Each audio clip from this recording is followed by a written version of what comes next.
join me in welcoming New York State Assemblyman Gary Pretlow, the Vice Chair of the White House Environmental Justice Advisory Council, Catherine Coleman Flowers, the County Executive of Westchester County, George Latimer, the Mayor of the City of Mount Vernon, Shawyn Patterson-Howard, the Majority Leader of the New York State Senate, Andrea Stewart-Cousins. And please join me in welcoming the 57th Governor of the great state of New York, Governor Kathy Hochul. Thank you. Thank you, everyone. Thank you. Thank you, Linda. Hello, everyone. Great to be back here once again. How many times have I been to Westchester this week? President yesterday, today, this great celebration. But you really do have an extraordinary team of leaders here in Westchester County. And I want to commend all of you, starting with your very own, but a leader for across the state that is Majority Leader of the Senate, Andrea Stewart-Cousins, who's been an extraordinary partner, a friend, a partner, and she knows how to deliver for her district and the state.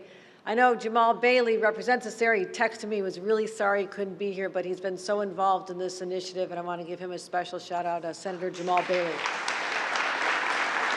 Our hometown Assembly member, Gary Pretlow, has joined us. You'll be hearing from him in a couple of minutes. Gary, thank you, Gary, for prioritizing this important project in your capacity representing this area. Also, Steve Otis, our Assembly member from a little bit down the road. Thank you for joining us, Steve. Now, there's someone who's really special here today, not just because she happens to be the mayor, but it's also her birthday today. Shawyn Patterson-Howard, thank you. And in case you ever wondered how effective she is, she would not ever let me leave her community without making sure I understood how important this project was. She described it. She got me all emotional about it. We talked about the effect on the people that she cares so deeply about. And we're a driving force behind what we announced a year ago and continuing. So let's give a special round of applause to Mayor Shawyn Patterson-Howard. And not only did we have the President of the United States here yesterday, but we also have a representative from the White House, Catherine Coleman Flowers, who's the Vice Chair of the White House Environmental Justice Advisory Council, who has pointed to what we're doing here, Catherine, as a model for the rest of the nation. And I'm really, really proud of that. We also have someone who doesn't mind getting his hands dirty, working hard, and that is our DEC Commissioner, Basil Sagos. Thank you, Basil, for all you do. Vincent Kopecki here, the Commissioner of Westchester Environmental Facilities. Vincent, thank you. I know this is a project of a lifetime, so I know you've been working really hard on this, and as well as someone whose passion is one of the reasons we're here, a woman who endured the unthinkable, but she never gave up fighting, not just for herself, but for her community. I want to give us a standing round of applause, standing applause to Linda McNeil, one of our favorite people here. Linda, thank you. Thank you, Linda.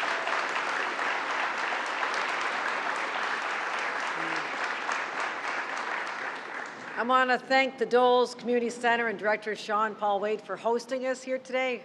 I was back here with an event for high school scholarships. It's great to be back here again, and this center is so incredible.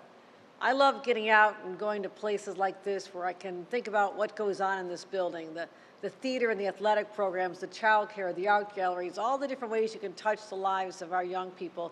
So on behalf of our entire state, thank you for what you do here at this incredible institution, the Dole Center.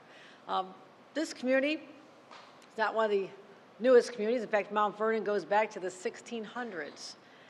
And despite that long history, it's a community that's been overlooked for many, many years. Despite the best efforts of elected leaders who've tried so hard to get attention on this community, But I would say that a lot of it had to do with a history of discriminatory planning, redlining, unjust housing policies. And even when you think back 100 years ago when there was a railroad built here, 1914, divided the city right in two, physically and socially among racial lines. And that led to generations of families having limited access to economic and educational opportunities, and that impact is still felt today, more than a century later. But one of the issues that screamed out for justice was the fact that something that in other parts of our state you don't think about, you take it for granted because it always works, but in here there was an epic failure, and that is the sewer infrastructure. We had situations where feces were bubbling up to the surface in basements. The smell of raw sewage was in the air. When you hear the stories, and many had to live with this themselves, you almost can't believe that is happening in this century, in this state. So you think about stories like Linda's that were captured for the nation to see. We talked about using a 16-gallon wet vac to suck up wastewater out of her own toilet and tub because the sewer lines were always so clogged. And every day she would empty it down the open manhole in her neighborhood. She said the smell was so bad it made her cough and made her eyes burn. She struggled to sleep at night. Remember your grandkids coming over, having some comments about this? Remember you shared that story last year, Linda? The rest of the world had a chance to see it when there was a documentary made called Wasteland. And when I watched that and witnessing that experience that people endured for so long, 20-some years, it was a dark chapter in our state's history, the neglect. This community was ignored for too long. And it's not just New York's most deteriorated and neglected water system, it really rose up to be, that's why Catherine's here today, an environmental justice issue. It's black and brown communities who are forced to endure the brunt of the consequences, from broken pipes to busted water mains. There was a government neglect, literally bubbling into the streets and into people's basements. And I want to say this, the city did the best you could. You did the best you could. Fixed what you could, tried to keep it all running. I want to thank Commissioner Damani Bush for all he has done. Let's give him a shout. Thank you. It just felt like you're constantly pushing a rock up a hill and it just kept coming back on you. You just thought, is there an end in sight? But people like you, despite all the challenges of your daily work, you never gave up. You knew that the people of this community needed you there, you and the men and women who work for you. And again, I applaud you once again. It was a difficult time. And all the city workers who pulled out the stops to keep things just below the surface as best you could. And holding things together, like with a piece of Scotch tape. But over time, it got worse and worse and worse, and that's why when I came to this community, we acknowledged the injustice that had been enduring here for so long, and we announced a major action. I was a fairly new governor. I've been aware of this situation from my time as lieutenant governor, from listening to our elected leaders in Albany. And one of the reasons this was never addressed is the scale. The cost was so prohibitive. And I said, what's the price tag? I was told about $150 million. Now, normally that'd be a statewide program. That's right, like $150 million for a statewide program. That's pretty good. It was all going to be spent in one community. And I said, you know what? Too bad. We have to do this. They have waited far too long. So we said we're going to repair and strengthen Mount Vernon's infrastructure and deliver for the people who've had to endure the most inhumane circumstance. We signed a city, state, county agreement to get it done as soon as possible because I am impatient. Linda's impatient. She's waited a long time. I'm right up there with you, sister. I'm like, get this done, right? Get this done. So I'm proud to announce, 1 year after our wonderful announcement, and it was one of the most joyous times of my life, when I looked out in that room and I saw what that meant to the people of this community. I said it then, I said, this was the best day. But let's make things really happen now. Beyond an announcement, beyond a press release, beyond an event, let's make this happen. So I'm really proud to announce, I wanted to be here at the start of this. We are starting construction on the critically important 3rd Street sewer project, which will ensure wastewater service and enhance quality of life for over 5,000 residents who've been waiting forever. Last year I stood here and I said, 3rd Street, help is on the way, and here that help is. Help has arrived. So we've been able to accelerate the planning and design process, again, move it along, and break ground literally just 1 year after our announcement, which is extraordinary. And we worked on 33 emergency repair projects because there's a lot of things that would have to happen before we could do the major work. We kicked off a program to help the infrastructure system start working now, working with the Board of Water Supply, helping replace lines that were filled with lead, and bringing relief directly to our residents. Also, we started working on our $3 million Mount Vernon Healthy Homes Initiative because we have to install equipment. And I know Linda is one of the beneficiaries of this. We have to prevent the backflow right now in the water infiltration systems that needed to be in there. And so that's why we said this project's going to take a long time overall, but what can we do in the short term to give people some relief? And I want to thank the incredible partnership, because this doesn't always happen. The state agencies, the city of Mount Vernon and Westchester County, George Latimer, thank you for all you have done for us. This is extraordinary. You are truly a great leader. And we're going to keep working diligently because this is a problem here. We also need resources across the state, working with the state legislature, and you have your leader right here. That's a big deal. $500 million statewide for clean water funding was just passed in our budget, bringing our total investment to ensure that there is clean water all across the state. It's over $5 billion. But a lot of communities don't have the resources. That's a lot of money. So communities don't have the expertise. They don't have the resources to get this done. So we assembled community assistance teams, because I come out of local government. I can't tell you how many times the state would say, okay, go ahead and do this, or here's some money, or you could apply for this, and you're like, where do I start? I don't have people sitting around to fill out the paperwork and do grant writing. I've got to do my job. So we wanted to make sure that we had these community assistance teams embedded to be able to be a resource and help you to make sure these projects can move ahead quickly. So today, we're on a path. It's been a long journey, but we're moving forward.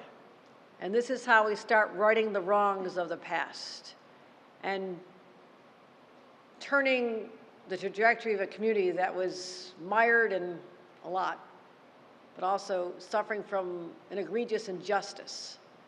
So we all should be proud that if we come together and confront this type of discrimination and injustice as a society, recognize that we have the power today to do something about it. And when we use that power, let others know this is who we are as New Yorkers. This is a priority for us to say to people like Linda McNeil and the people of Mount Vernon, no more. That chapter has ended.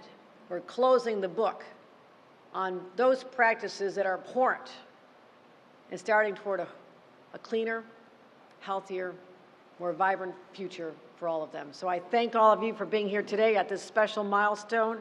And with that, I want to introduce someone, again, we've been in the trenches together a lot, but I think that breeds this respect and an understanding of the challenges that we each face. And so I want to thank Andre Stewart-Cousins for delivering an extraordinary budget, one that we can all be proud of. Thank you.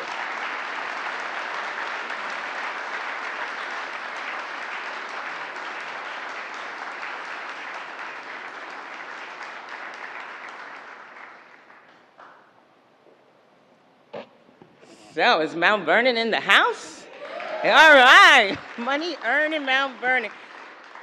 Certainly, as I was listening to our governor and Yes, we've been through the trenches, and I guess that's what we do since she became governor, and to this day, there's always something, and there's always something to correct. There's always something to address, and the job of government is to prioritize, and who's in leadership matters, because my priority might not be your priority. You may not even understand the problem and think that it is just too complicated for you to try to understand, and yes, it is too expensive. But being in government with a governor like Kathy Hochul, that is never the problem. She gets it. She understands that even sometimes it's expensive. The expense of not doing it and not respecting communities that have to endure this disgrace is even more expensive. I am happy to have a partner in Governor Kathy Hochul. Thank you so much, Governor. Thank you. Thank you. And of course, I'm going to go through the line, but I do not have to tell you about our great county executive who, he'll always say he's from Mount Vernon, blah, blah, blah, but this is good. It's good for Mount Vernon. It's good for all of us. The great county executive, George Latimer, another great friend.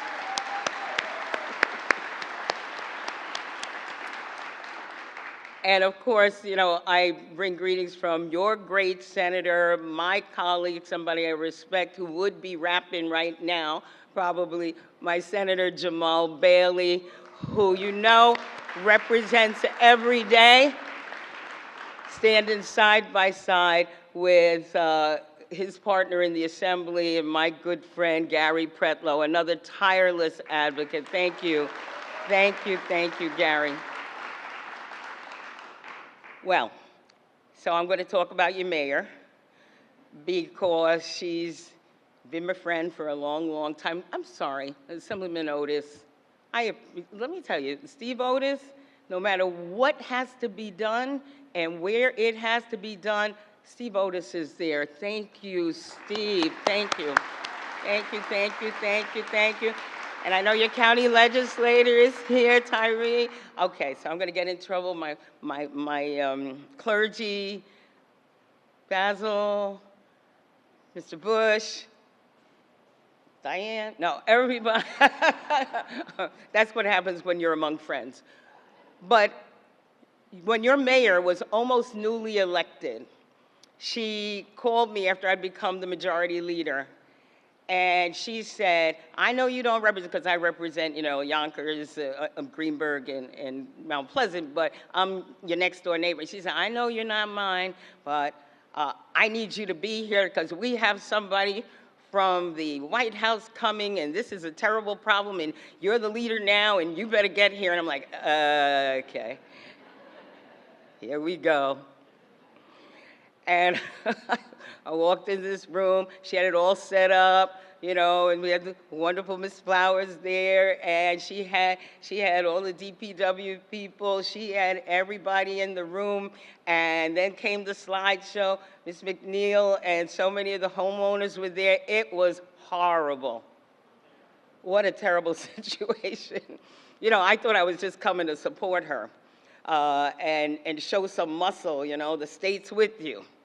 And like the governor, when I left, the state was with her because this was not a situation that would be tolerable under any circumstance. The fact that we are in New York, in a major city in New York, and sitting there having the time when you flush your toilet and run down, this does not make sense. It was embarrassing. But the thing that really got me is that she was beating the drum loudly, but the other piece of this was that the government was now suing Mount Vernon for not fixing the issue that had been going on for too long. And once it started seeping into a major waterway, then it became, oh my goodness, what are we going to do? We're going to sue them to clean it up. It was insult upon absurdity. And it was just too big for the city of Mount Vernon with all its money earning capacity. You know, money earning Mount Vernon, I know. With all this to be able to take care of it. And she needed every single level of government to stand with her as she tried to navigate through the muddy waters, and I'm being kind, of what was happening. And so, when the governor became governor and she heard you too, we were already standing at the ready. We knew what had to be done. And when the announcement was here, I was there because I was at that big table. And then when I heard, you know, we're starting that work, I'm here again, because I will always be at that big table to make sure that not only environmental justice is addressed, but that right here in New York, we lead as a collective level of government with a humanity that respects the right for people to live with dignity. And you know what, Ms. McNeil, I want to be there when you are flushing that toilet and having it go down. Thank you very much. Please welcome to the podium, Shawyn Patterson-Howard.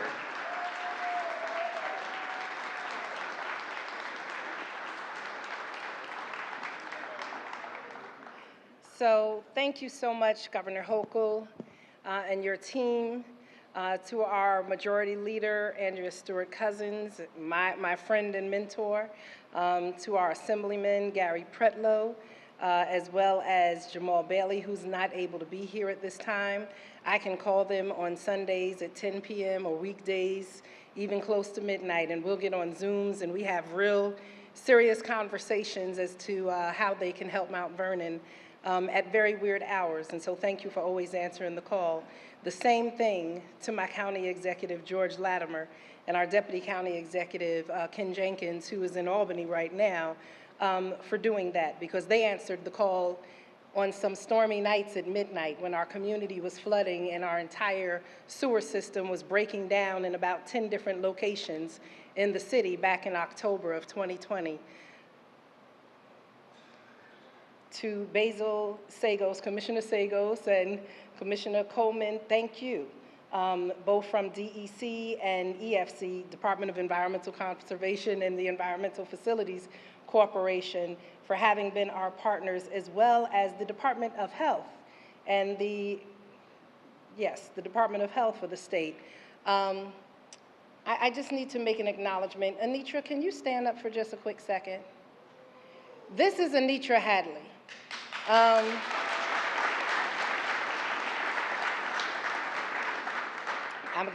Just stay standing, right, stay standing. I want to thank my local electeds who are my partners in challenge and in victory, right? So to our Comptroller Morton, I see our City Council President Danielle Brown, our Councilman Ed Poteet. I'm not sure if, well, the others are trying to be here, but they're not here right now. Our County Legislator, Tyree Woodson Samuels. And if all of the Mount Vernon staff could stand up for just a second. City of Mount Vernon staff.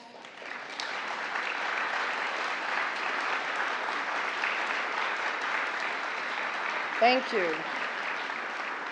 And I wanted the staff to stand up because this is such a huge issue and it takes a lot of our time. And oftentimes, you know, they're like the kids that don't scream as loud and they don't get all the attention, but they stay in and they continue to do the work and they're part of it. So Anitra, stand back up. Thank you. So I asked Anitra to stand up because I'm going to be very clear. I'm the type of person who will take all the blame, but I will share the credit, right? And Anitra is a resident.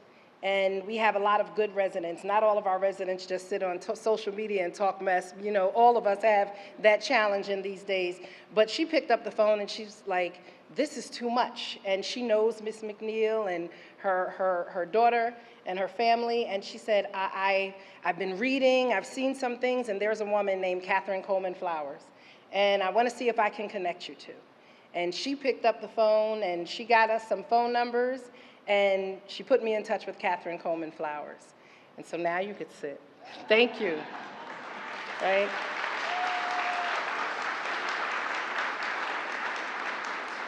And that's really important because Mount Vernon has been dealing with this for a very, very long time.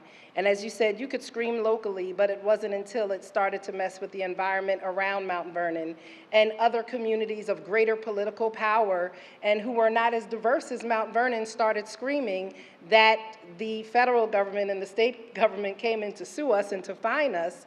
And we had to find partners who had political power, maybe sometimes even outside of our state, to help lift our voice. And that is what Anitra's connection did. And Ms. Catherine Coleman Flowers, who was an incredible Delta in my soror, and you didn't know that until we connected, came in and during COVID said, I have not left my community, I've not flown, I'm concerned about flying because of the pandemic. But you got on an airplane and you came up here. And you have friends who will come to the cookout and to the party and they'll bring friends that you don't expect, right? And it costs you money. But she brought friends that we didn't know that she was going to bring that helped us to get money. And so if we can ask Mitch from NRDC and the NRDC team to stand, the Natural Resources Defense Council.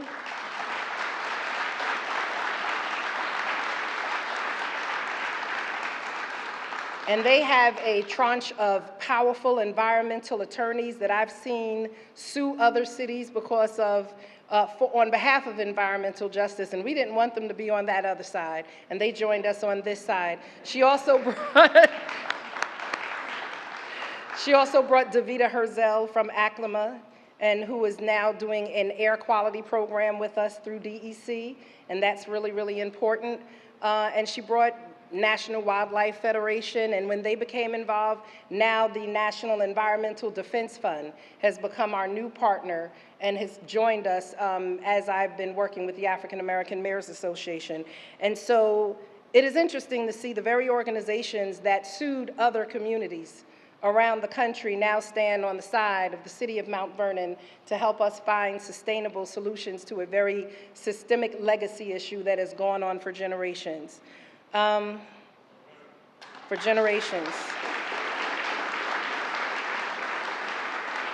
want to thank our partners because government does nothing by itself. Our civic leaders who are in the room, our clergy leaders, our business leaders who are in the room, because you all make a difference and they're all behind this effort.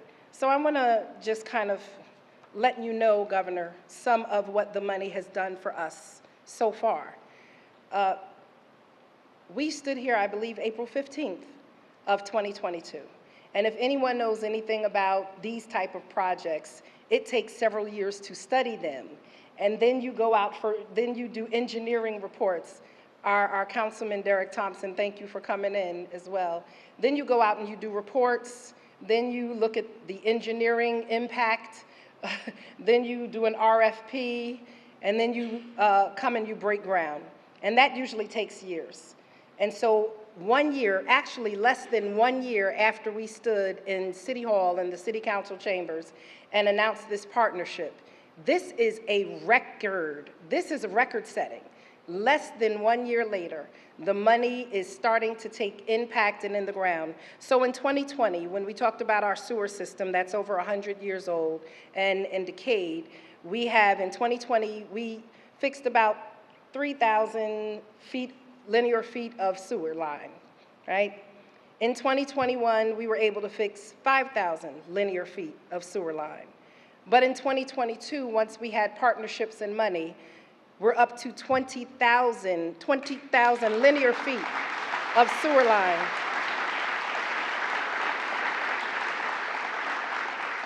90% of our sewer system and our stormwater system have been digitally mapped. And that's incredible because without the digital mapping, we would not be able to do the work. And I want to thank our Senator Schumer, our Senator Gillibrand, and our Congressman Bowman because they helped us get $3 million from Washington, D.C. for the purpose of mapping the sewer system. And our sewer system, it's 1.8 million linear feet. That's a lot of work. And so that's been done. Another area that we have received money that the governor briefly spoke about was the lead service line program. And I just want to be clear, the water in Mount Vernon is clean. It leaves our water plant and it comes, but there is a difference from the street where our water supply is to the couplings that come into people's houses. That's the lead service line. And we have over 12,000 customers, 12,000 water customers, and we have been able to test over 9,000 of those water customers. And what we found out is that 64% so far of all of our all of our water service lines from the street to the house are lead. And so 64% of those are lead lines, and it's important for us to know this so that we can now work with the state and the federal government and foundations to secure money to replace these. But the first thing we had to do was map it. Once you are able to diagnose the problem, you're able to make the case to solve the problem. So thank you for that. We also thank the state because the governor talks about the $150 million, but it was our incredible grant writers and our mighty team who stood up night after night who, just before you made the $150 million announcement, we received $10 million from the state of New York through the Water Quality Improvement Program. And so it's not that we have 150, we have $160 million from the state and $3 million from the federal government to assist us with this issue.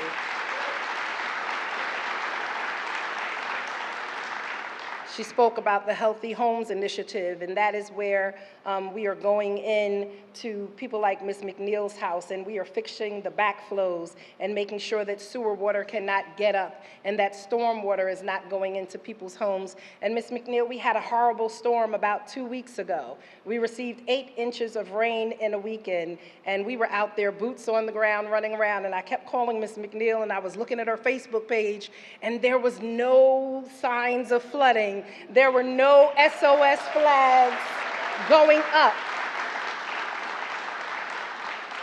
But unfortunately, we still have too many Ms. McNeils because as we knocked on the doors, we had people whose basements were flooded all the way to their first floor and their kitchen levels. But we are coming, and the state is our partner, so thank you. I just want to say thank you for this work, for this partnership. We could not do this work without you. Yes, it has been a challenge, and not only are we going to have the opportunity to work with Ms. Flowers through this initiative, but she also is going to be working with the African American Mayors Association in Elemental Accelerator. And so she'll speak more about that because that will help bring resources to Mount Vernon. We are working also with the Army Corps of Engineers. The Army Corps of Engineers came and they visited. We have to dredge the Hutch.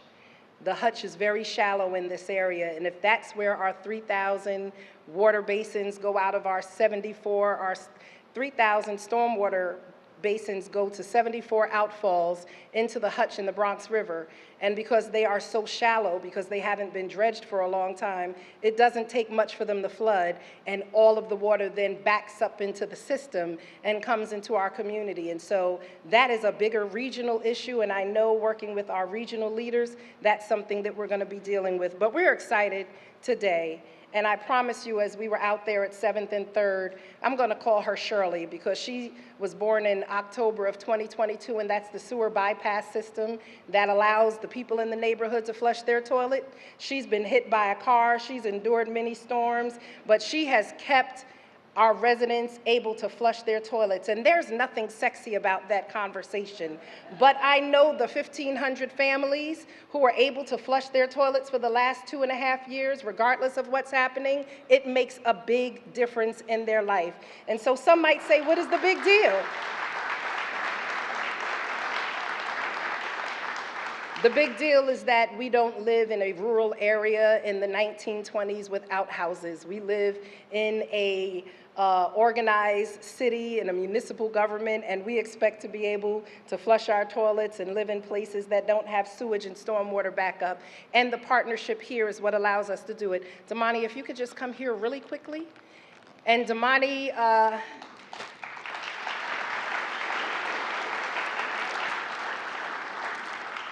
Thank you for being part of Team No Sleep and Boots on the Ground, and I'm going to give you the honor of doing this. Governor, if you could just come for a second, because you're part of our team here in the city of Mount Vernon.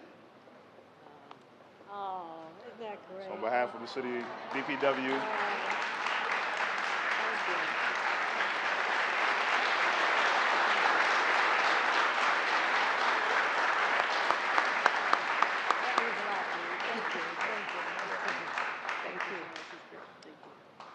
And with that, I just want to say thank you, everyone. Please know also that thank you for the state is working with us around our bridge replacement.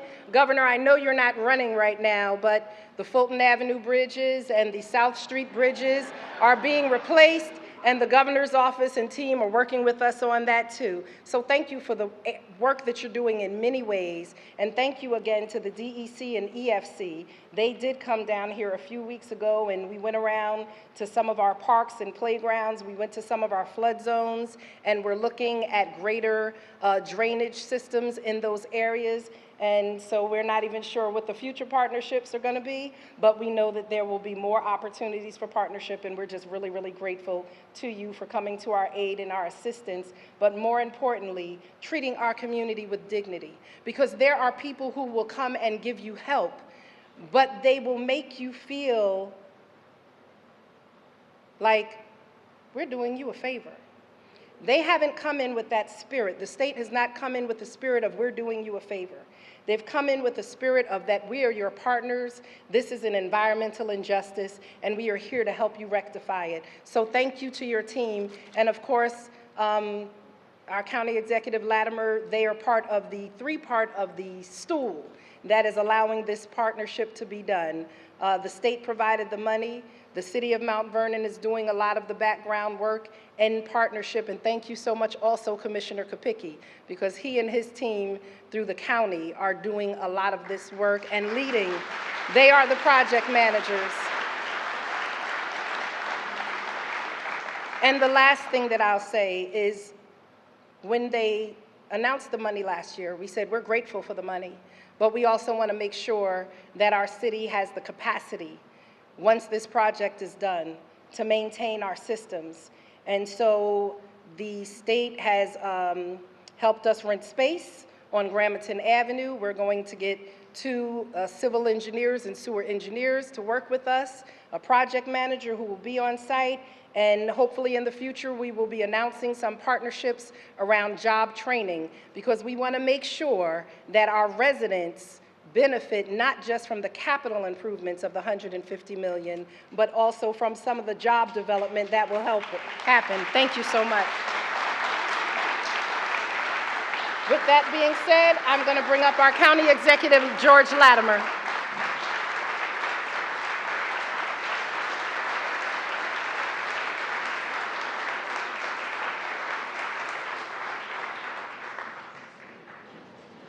And that is the mayor of the city of Mount Vernon, Shawyn Howard Patterson, celebrating her 39th birthday today. Happy birthday, Madam Mayor.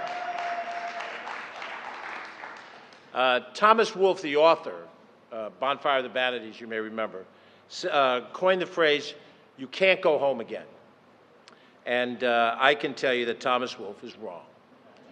Because in the 5+ years that I've had the privilege to serve as Westchester County Executive, I've had the great opportunity to come home to this city again and again and again.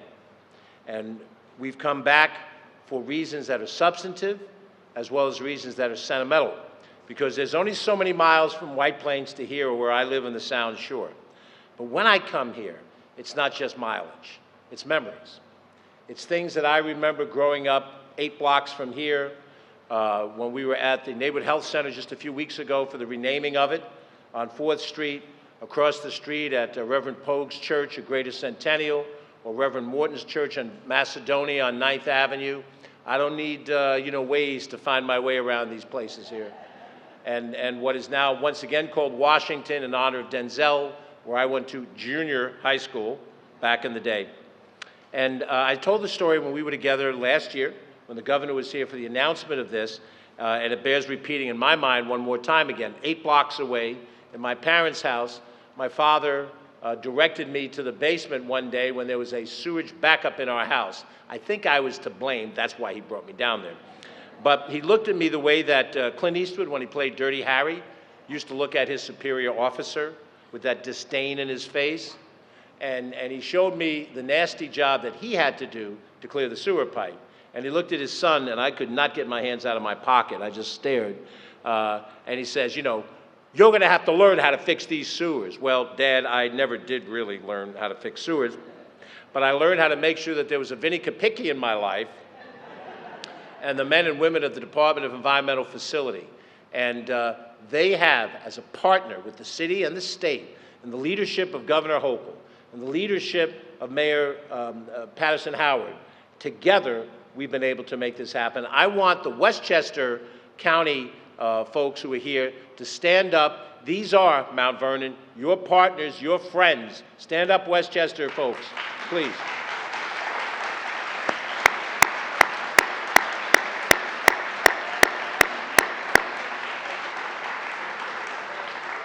As I fondly say whenever Vinnie Kapicki or some of his leadership, Lou Vitrone, Melissa Rattini, and the rest are in the room, I say, you know, I get credit as the chief executive of the county, as the mayor's chief executive, the governor's chief executive, but if you left me alone in a sewer treatment plant for 1 hour, the mess that would happen when I started turning the wrong dials and putting the wrong things in the wrong place, those of us who succeed in these positions and who take credit for things that get done, the credit belongs to the professionals.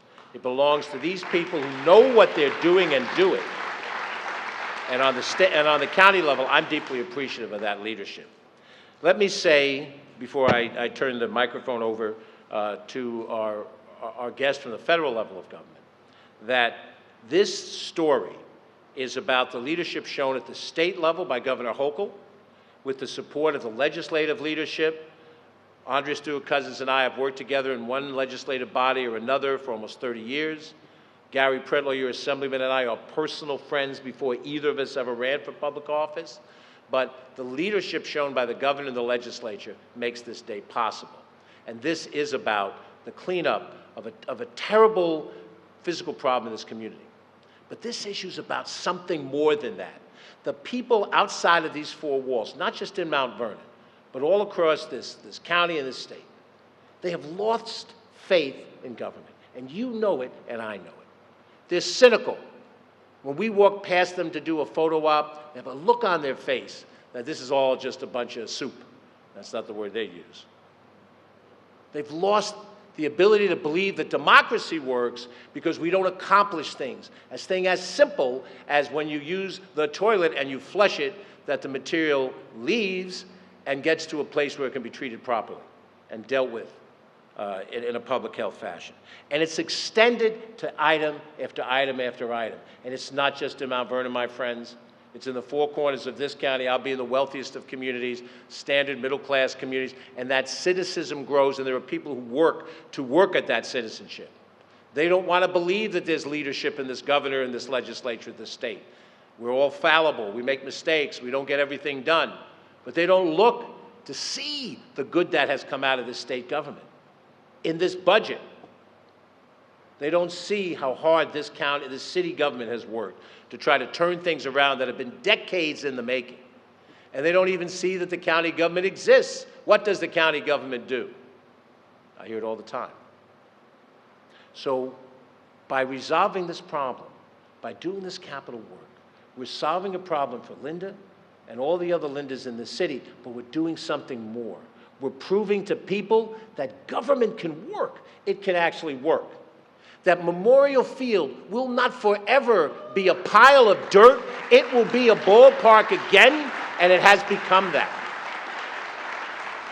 That the inappropriate setting for a family court in New Rochelle, used by the people of Mount Vernon, would not forever be their place to find justice, but that we could create a proper courtroom, as we have done, so that there is a proper treatment for those people that go to family court.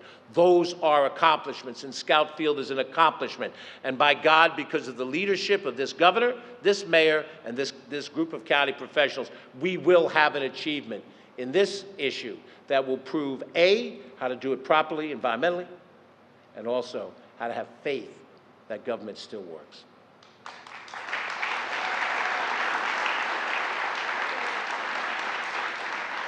The next speaker is a woman who is recognized far beyond the borders of Mount Vernon or Westchester County, or even the state of New York. Catherine Coleman Flowers is internationally recognized as an environmental activist. She is an author. She has received honorary degrees, and she's been a recipient of grants, not just because she knows the right people, but because she understands the right policy. And this is not, environmentalism with a cup of tea and your finger extended. This is hard-working, specific efforts to solve environmental problems. She's the founder of the Center for Rural Enterprise and Environmental Justice, and that's why she was named by President Biden to this position of great importance for the United States of America in our environmental area. So it gives me great pleasure to now introduce the next speaker, Catherine Coleman Flowers, to speak with us today.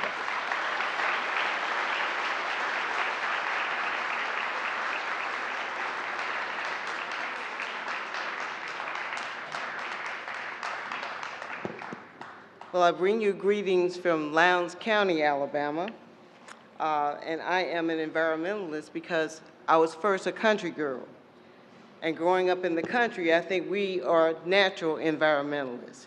And I know that a lot of people here in Mount Vernon and New York and every place up north had to flee the South to come to places like this and have a deep connection to our history and legacy. And I'm very thankful for Anitra, who I've never met in person before.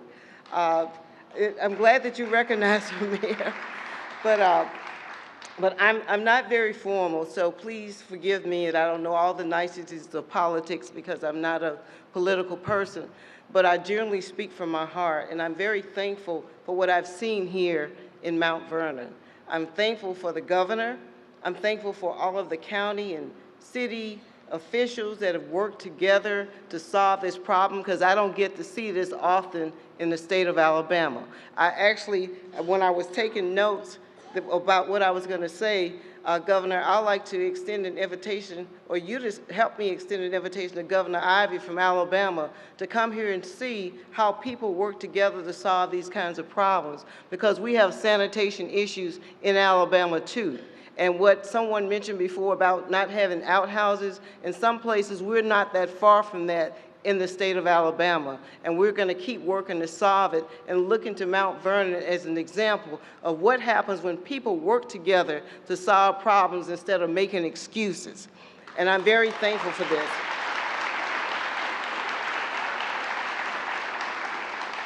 I'd like to also thank NRDC. I serve on their board, and I remember when I got the call from Anitra. I work for the Equal Justice Initiative, and I'm also the founder of the Center for Rural Enterprise and Environmental Justice, but she reached out to me through EJI, which is founded by Brian Stevenson, who some of you might know.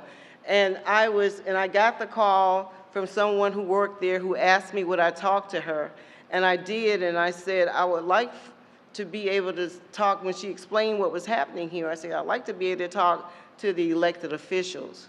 This is the first, I've been doing this work since 2002. This was the first time that a mayor or any elected officials ever met with me to acknowledge these problems. They were always running away from them or making excuses saying it was the residents' fault.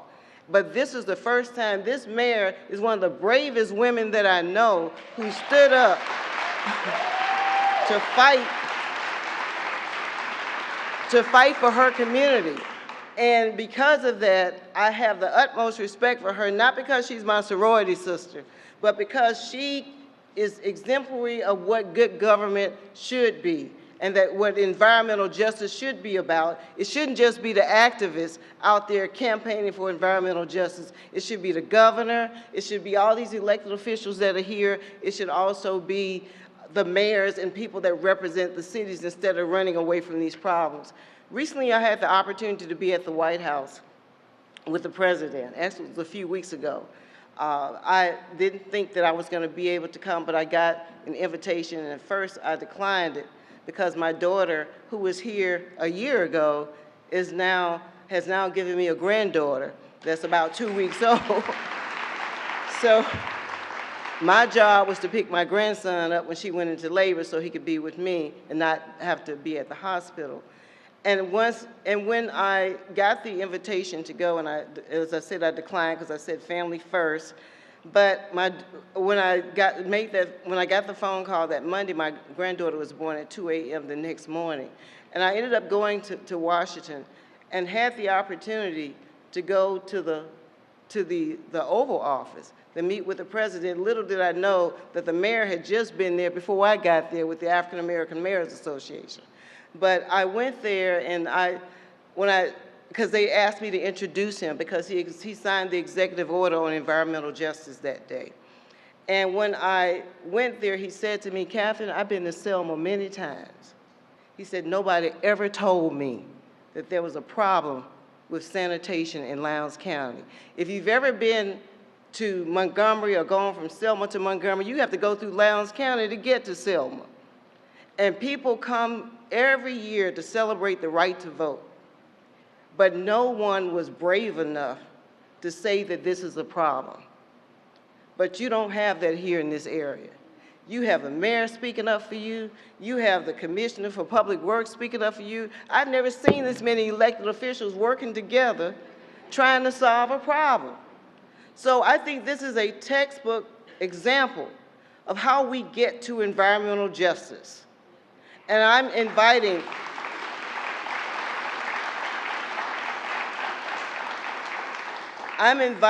other people. I think this needs to be documented because some people don't know how to do this.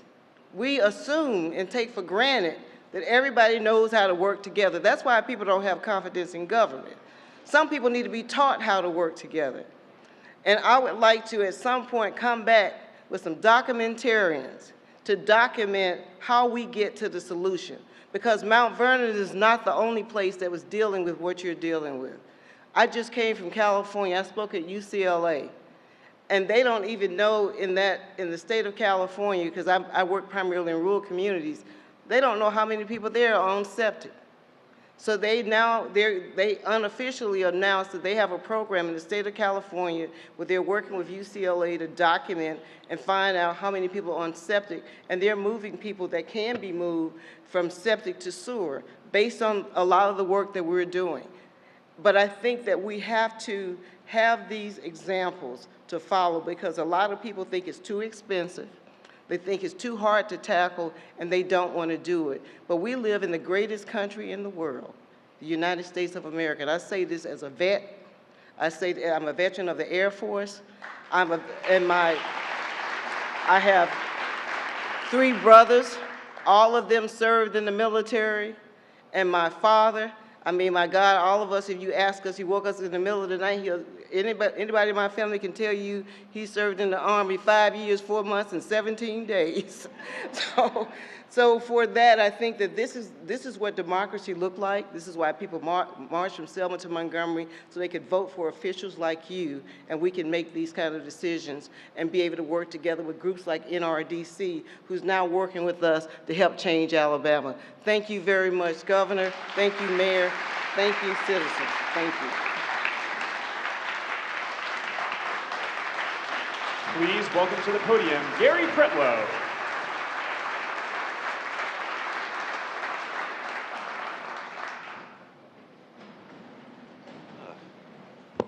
Much has already been said, so as Elizabeth Taylor said to her 3rd husband, I won't keep you long. It's difficult to follow such an array of fantastic speakers, and these fabulous women that have already spoken, not including you, George, have really said it all. The governor compared our DPW commissioner to Sisyphus. That was his name. He was the one that pushed the stone up, and he kept rolling back. And I'm just happy that this is happening. Today is a Thursday, and probably a Thursday of no particular importance, but to me, this Thursday is reminiscent of that last Thursday in November called Thanksgiving. And I'm thankful for these wonderful individuals that have done all they have done to make this project possible. And for the extraordinary speed that is taking place. Like it was just earlier said, these things generally take years from the time that it's announced until the time it started. Not finished, but time it started. We're already into it and have done so much. So I want to thank everyone that was involved in this. Sunday's Mother's Day, and I'm looking out and I see beautiful mothers. Ms. Flowers, happy Mother's Day. Madam Mayor, happy Mother's Day. Ms. McNeil, happy Mother's Day. And Ms. Stewart Cousins, happy Mother's Day. And I met your children when we were in earlier. Happy Mother's Day, Madam Governor. You are one fantastic individual. And I'm going to tell you, this city was founded in the 1700s as an incorporated city. No governor has ever spent the kind of time and effort and energy in any city like they did to this city, Mount Vernon, and this young lady has done it. Our governor has shown that she can get involved, and she is involved, and I'm just thankful for all that you have done, and I know will continue to do. Thank you very much. And that concludes our program. Thank you for joining us here in Mount Vernon.